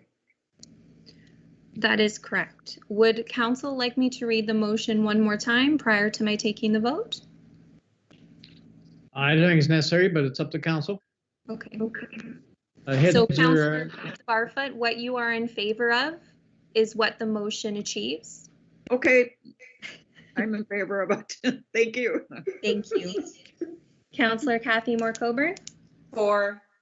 Councillor Paul Sutherland is absent. Councillor Grant Pringle. For. Councillor Ryan Thompson. For. Deputy Mayor Sue Carlton. For. And Mayor Dwight Burley. For. Thank you, and that carries. Madam Clerk, may I ask a question to you, please?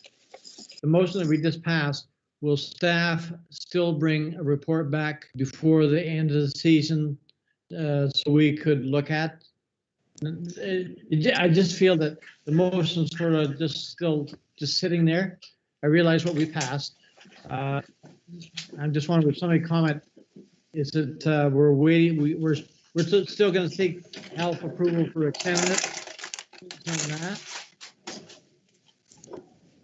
So that is correct. The final two lines of the motion read as follows: that staff are hereby directed to consult Grey Bruce Public Health to approve a public safety plan for implementation prior to extension of the ice season, and that staff present said plan to council for information prior to approval of extension. Okay. So therefore, staff will consult Grey Bruce, formulate a report, and report back to council for additional approvals if necessary. Thank you. Okay, moving on our agenda. We're down to our next recommendation. Whereas Council of the Township of Georgian Bluffs enacts bylaw 2019-105 water supply agreement with the town of South Bruce Plinsa at their meeting on September 18, 2019, and whereas said agreement establishes limits on new connections and daily water flow, now therefore staff hereby directed to contact the town of South Bruce Plinsa regarding CAFAMO limited request to install a 6-foot 6-inch connecting to the water main and the required letter of understanding. Someone to move to put on the floor, please. Moved by Councillor Pringle, second by Councillor Barfoot. Steve, go ahead. Through you, Mayor Burley, to council. CAFAMO reached out to us to look at getting a secondary 6-inch water service to provide water sprinklers to their warehouse that they're proposing. So because this water line is shared with the town of South Bruce Peninsula through our Occident water agreement, we would have to actually reach out and have a discussion with them. So we're looking for approval to have those talks with them to move this forward, to have provide a second line to this facility. Thank you, Steve. Deputy Mayor Carlton. Thank you, Mr. Mayor. Just a question on clarification. It's a 6-inch pipe, I'm assuming, not a 6-foot, which is what the, Okay, through you, Mayor Burley, to Deputy Mayor Carlton. It's a 6-inch water service line, which is 6 feet long. thank you. Okay, thanks for clarifying that, Steve. Is there any other question on the motion before us? Can't really see any. I hear a lot of noise. I don't know if somebody's moving or. Madam Clerk, will you take the vote, please? Thank you, Mr. Mayor. When I call your name, please indicate whether you are for or against the motion as presented. Councillor Carol Barfoot. For. Councillor Kathy Moore-Coburn. For. Councillor Paul Sutherland is absent. Councillor Grant Pringle. For. Councillor Ryan Thompson. For. Deputy Mayor Sue Carlton. Or, And Mayor Dwight Burley. Or, Thank you, and that carries. thank you. Moving off our agenda, we're down to the Clerk's Department. I have a recommendation here that electronic signature policy amend 2021-01 as amended to this report is hereby approved, and that a bylaw to authorize said policy be presented for consideration at the February 24th, 2021 council meeting. Someone to move to put it on the floor, please. Excuse me. Moved by Councillor Thompson, second by Deputy Mayor Carlton. Madam Clerk, do you want to speak to this report? Thank you, Mr. Mayor. I will be brief. So as a result, as of one of the many results of the ongoing COVID-19 pandemic, we did have to reevaluate how we collected signatures on a weekly and daily basis, hence the need for a policy. So since 2020, we started with Committee of Adjustment decisions. We've been collecting electronic signatures on township documents since approximately March of 2020. So far, we've had great success with this program and have identified a plenty of internal administrative efficiencies in doing so. So my proposal is to adopt this policy and practice it in our everyday life at the township, just as an option. I think we will still keep all bylaws and formal hard copy minutes as formal hard copy signatures. However, we have identified electronic signatures as an internal efficiency that we would like to see implemented and maintained beyond the pandemic as well. But again, I would just reiterate, this is simply an option for us. This is not something that will be used on every document. The policy does include that we can use electronic signatures at our discretion as per each department head. We have been using DocuSign to date and have had a lot of success with the program. They do have internal security features built into the program that do help mitigate fraud. But otherwise, the policy is as presented. And again, reiterating, simply just an option. We will not exercise it on every document that we sign. Thank you, Madam Clerk. Council, have any comments?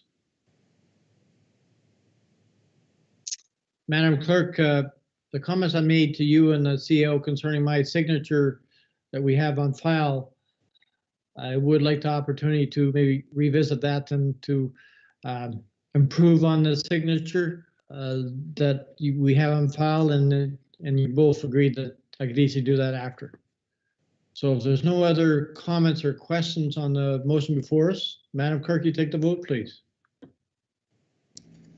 Okay, when I call your name, please indicate whether you are for or against the motion as presented. Councillor Carol Barfoot. For. Councillor Kathy Moore-Coburn. For. Councillor Paul Sutherland is absent. Councillor Grant Pringle. For. Councillor Ryan Thompson. For. Deputy Mayor Sue Carlton. or, And Mayor Dwight Burley. Or, Thank you, and that carries. thank you. Moving on our agenda, we're down to delegated authority. The recommendation is that the draft delegated authority bylaw as amended to this report is hereby approved, and that a bylaw to enact said bylaw authorize the delegated powers, including therein, be presented at a February 24th, 2021 meeting of council. Someone to move to put it on the floor, please. Moved by Councillor Colburn, second by Councillor Pringle. Madam Clerk, go ahead. Thank you, Mr. Mayor. And as a forewarning, I don't intend to be quite as brief with this report, simply because it is quite lengthy and there is a lot to cover. So in consideration of this report this evening, I have put together just a couple of slides to help us generate discussion and get the discussion going. So I will share my screen now to share that with you. So just bear with me for one moment.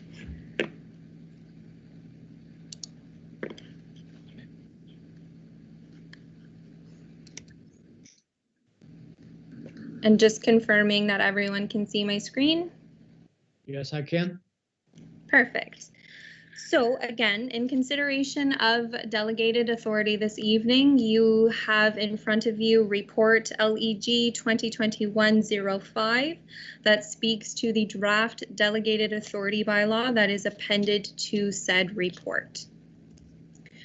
So as I mentioned in my report, currently the township recognizes two delegated authority bylaws, the first being 19-2008 and the second being an amending bylaw 110-2013.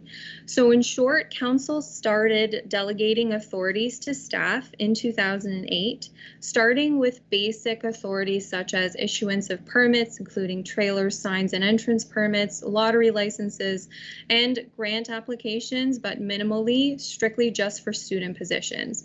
In 2013, they created an amending bylaw that gave additional authorities to staff, but still remained on the more basic side.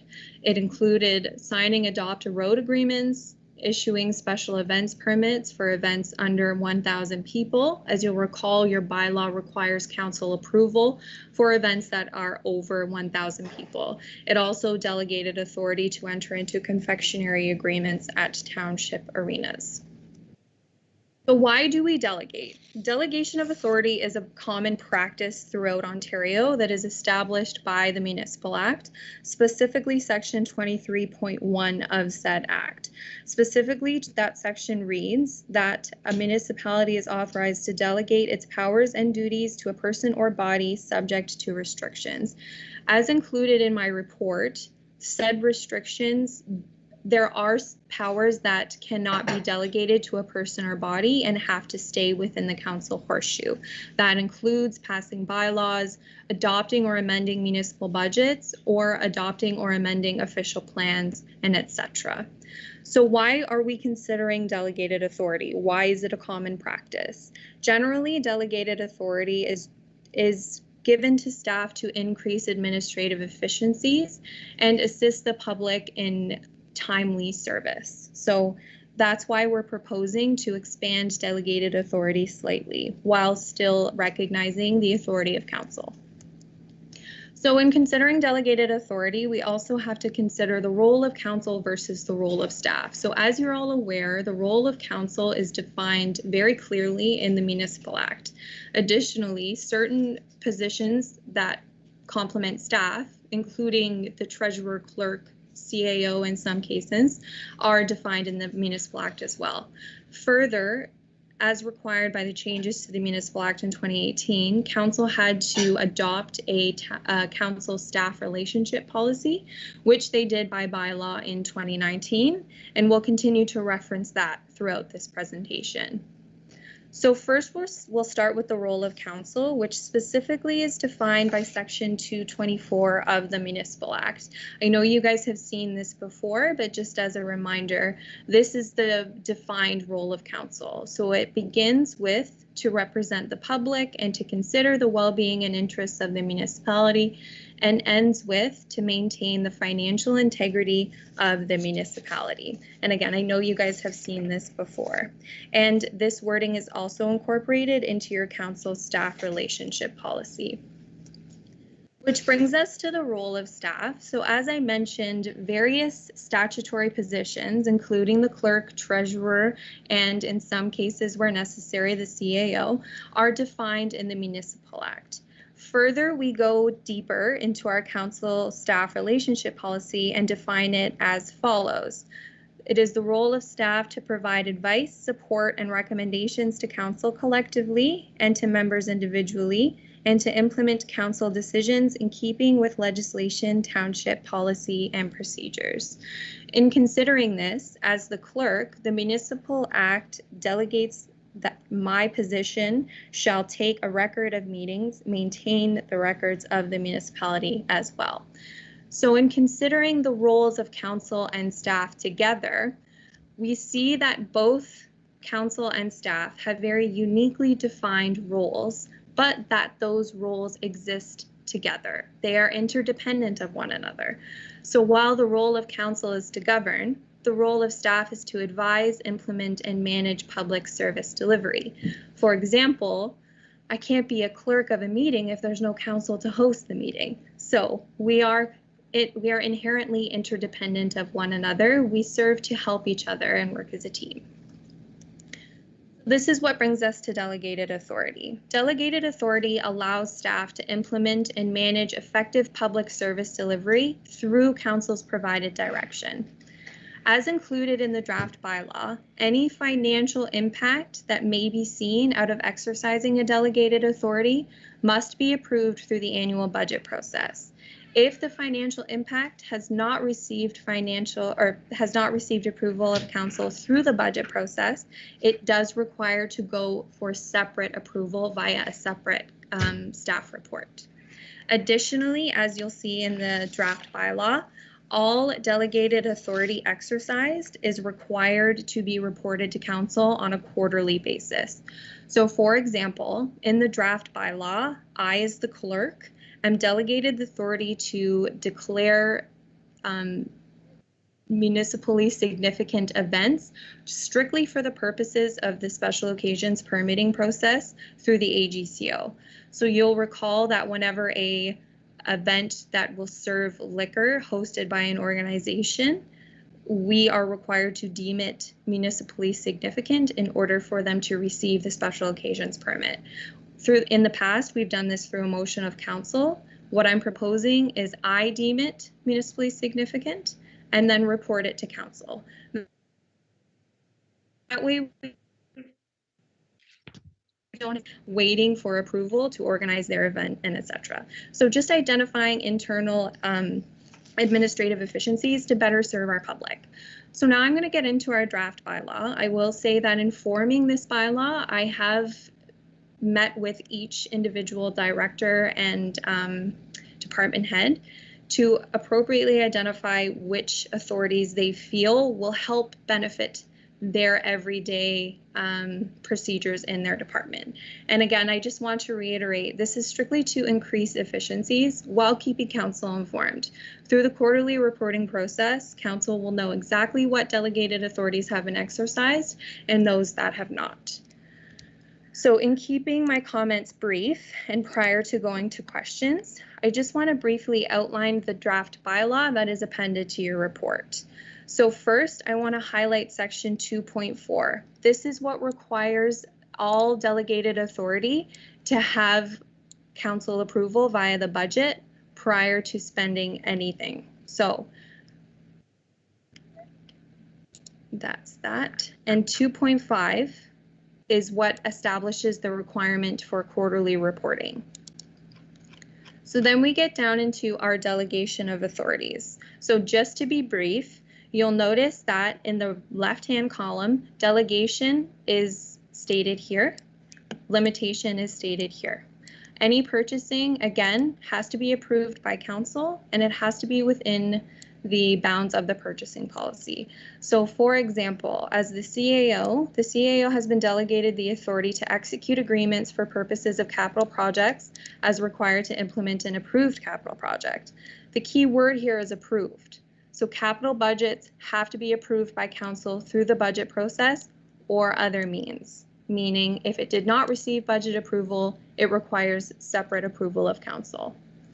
The treasurer is delegated certain authorities through legislation. Her delegation of authority is reflective of that. Additionally, she has the authority to process and approve tax arrear payment extension agreements. Again, that is subject to quarterly reporting to council or as deemed necessary. As the clerk, again, as per my example, I have the ability to declare an event municipally significant strictly for the purposes of the special occasions permitting process. And again, this is formalizing some things that happen on a daily basis already, including executing interment rights certificates as the cemetery manager. In moving forward, we have delegated authority to the chief building official as well as the senior planner. Between the CBO, the senior planner, and the director of operations, some things are appointed jointly or in consultation with other departments. So for example, you'll notice that approval of shoreline work permits and remediation activities require consultation with both the senior planner and the director of operations. And that brings us to our final category, being restricted acts after nomination day. You'll recall that after nomination day, if 3/4 of the sitting council have not submitted their nomination papers, council moves into what is commonly called a lame duck status, in that it is restricted to some of authorities, including these listed here, such as disposition of any real person, property of the personal property of the municipality which has value exceeding $50,000 at the time of disposal. These are required by legislation to be delegated jointly. So we have done so through this bylaw. And that is my very quick overview of delegated authority. I'm here to answer any questions. I know I threw a lot of information at you, so please ask away. Thank you, Madam Clerk, for a great report. And before I go to council for questions, would you send your presentation out to council, please? Yes, I can. Thank you. Questions from council or comments? Deputy Mayor Carleton. Thank you, Mr. Mayor. I just wanted to commend Brittany on an excellent report and apologize. I have to leave for my next meeting here now. So I'm voting in favor if that helps. Thank you. Good night, everyone. Okay, thank you. Seeing no questions on your report, Brittany, you've done an excellent job apparently, because you, it's great. And I look forward to reading your report privately so I can go through it all. But anyway, seeing no comments or questions, would you take the vote, please? Thank you, Mr. Mayor. And yes, I will take the vote. I just wanted to reiterate that this is simply a decision of the committee tonight. Council has the opportunity to take this away with them, think about it, digest it a little bit more. If there's any questions, we will have the bylaw on the February 24th council agenda, so we can commence discussions at that time as well, should there be any additional questions. Thank you, Brittany. So when I call your name, please indicate whether you are for or against the motion as presented. Councillor Carol Barfoot. For. Councillor Kathy Moore-Coburn. For. Councillor Paul Sutherland is absent. Councillor Grant Pringle. For. Councillor Ryan Thompson. For. Deputy Mayor Sue Carleton is absent. And Mayor Dwight Burley. For. Thank you, and that carries. Thank you. Our next recommendation is that the members of council and township staff commence reporting to council, either written or verbal, following attendance at annual conferences to information, and that existing council remuneration policy bylaw 2018-86 be amended to reflect the following. 1, that council members may attend any number of conferences, seminars with a maximum $3,000 per year funded by the township, and that any funding beyond the allocation maximum shall require council approval. And 2, that community appointed members to committees of council are hereby permitted to attend conferences and seminars subject to prior approval of council with a maximum of $500 per. Someone to move to put it on the floor, please. Moved by Councillor Thompson, second by Councillor Colburn. Is there any discussion on the motion before us? Seeing Madam Clerk, Well, go ahead, Councillor Thompson. so I'm sort of curious about the numbers that we came up with. I don't know how they sort of relate to where conferences are at, because frankly, I guess I'm a bit naive about what the costs are or what we can expect for some of the conferences that we typically attend. Councillor Thompson, could I ask you to move your screen a wee bit because I cannot see your face? That's better. Thank you. Now, who would like to answer that question? I see Cassie's hand up. Go ahead, Cassie. Thank you, Councillor Thompson. So typically each year I budget $3,000 for council to attend those conferences. $3,000 is usually pretty accurate, but depending upon the location of the conference, we can go above that in order for people to attend too. For example, like some of the ones in Ottawa are more expensive because of increased mileage. And some of the conferences are 3 days versus 2. But typically what I do is I budget $3,000 per counselor, and you're right in the ballpark. For example, you usually attend OGRA and Roma. You're right around that mark. Does that answer your question? So that's Councillor Thompson? It does. That's my question: is, are we setting the number in the right place? If we're right about the right place now, when these conferences look to come back in another year and they have to address maybe increased costs due to COVID or anything else, we will be maybe a little out of the ballpark, and then we're going to be stuck in a sort of an administrative problem. That was my only comment. I think the rest of the report I'm totally in favor of. I don't want to see us hamstrung, and I don't want to see us so. So, Councillor Thompson, my comment to that is we can always revisit this. So, you know, for 2021, most conferences are virtual. Maybe in the fall they won't be. But if we find that conferences are moving, you know, back to in-person attendance in 2022, and that the costs have increased because of, you're right, like more requirements due to COVID, we can bring a report back and adjust that. Thank you. Madam Clerk, I see your hand is up. Thank you, Mr. Mayor. I just wanted to comment that the current remuneration policy does require review prior to the next election cycle. It is on our to-do list this year to appoint a remuneration committee and have the new remuneration policy in place prior to the 2022 election. Thank you, Madam Clerk. Is there any other comments from council at this time? Seeing none, Madam Clerk, may I suggest a friendly amendment to your motion? Sure, Mr. Mayor. I agree with your motion. I think it's well done. I just have little concerns with the first part where it says council members may attend any number of conferences and seminars with a maximum amount of $3,000 per year. I would like a friendly amendment in there that says something to the fact that it has to be township related, or a verbiage to say that it has to be something to advance the municipality. I don't know quite how to put it in more words. Municipal governance.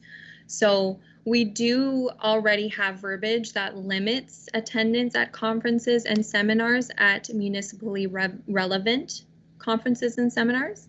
But should council be in favor of said amendment, we can incorporate that council members may attend any number of township related conferences and seminars within a maximum of $3,000 per year. Thank you, Madam Clerk. That's all I'm suggesting, is just to put that verbiage in here too, is all I'm asking. So Sorry, thank you. So if we could just have a show of hands in favor of the amendment. In favor? All in favor? I believe I see enough hands, Madam Clerk. So Thank do you. I have to ask for another mover or seconder, or can we? No, so the motion will be read as amended when I call the vote, being that council members may attend any number of township conferences and seminars. So when I call the vote, that is what I will be calling the vote upon the amended motion. Thank you. I see no other comments or questions from council, so please go ahead. Okay, when I call your name, please indicate whether you are for or against the motion as amended. Councillor Carol Barfoot. For. Councillor Kathy Moore-Coburn. For. Councillor Paul Sutherland is absent. Councillor Grant Pringle. For. Councillor Ryan Thompson. For. Deputy Mayor Sue Carlton is absent, and Mayor Dwight Burley. For. Thank you, and that carries. Thank you, Madam Clerk. Madam Clerk, were there any questions submitted by the public? For public question? There were not. Thank you. We've no unfinished business. We have no new business. Does any member wish to provide a note? Go ahead, Brittany. Sorry, thank you. At the beginning of the meeting, I added an announcement regarding bag tags as well as reopening of the township administrative offices. So I just wanted to highlight that effective February 16th, as the Grey Bruce region has moved back into the yellow protect zone, our township administrative offices are now reopened to the public strictly for collection of payments, being water bill, tax bills, permit fees, etc. We are encouraging that all public meetings, that all appointments with members of the public be conducted virtually. However, we are able to accommodate in-person meetings should that member of the public require us to do so. So we're encouraging members of the public to contact their respective departments to have those arrangements made. Additionally, the bag tag suspension that has been in place since late last year when the lockdown came into effect is being lifted effective March 1st, 2020. So effective March 1st, it is anticipated that all curbside refuse will have a bag tag placed upon it for collection. We have circulated these notices to all local media outlets, including radio stations, newspapers, as well as local editorials like the Owen Sound Sun-Times online. We have updated our website to reflect such, and we are pushing it on social media as well. Thank you, Brittany. Does any member wish to provide a notice of motion for consideration at the future council meeting? Councillor Colburn, did I see your hand up or no? Okay. We know closed session. Council will meet regularly scheduled on February 24th, 2021 at 5 o'clock. As a reminder, both council will be scheduled 2021 budget discussions for March 30th, 2021 at 1. All are welcome to join virtually upon registering with the clerk, township clerk, and hopefully everyone will want to register. If there's no other discussion, I will call for adjournment of this meeting. Do I have someone to move the motion? Moved by Councillor Barfoot, second by Councillor Thompson. And could I have a show of hands, all in favor? The motion is carried. We are now adjourned. Thank you, everybody. Good meeting. Good night, everyone. Thank you. Thank you, Brittany.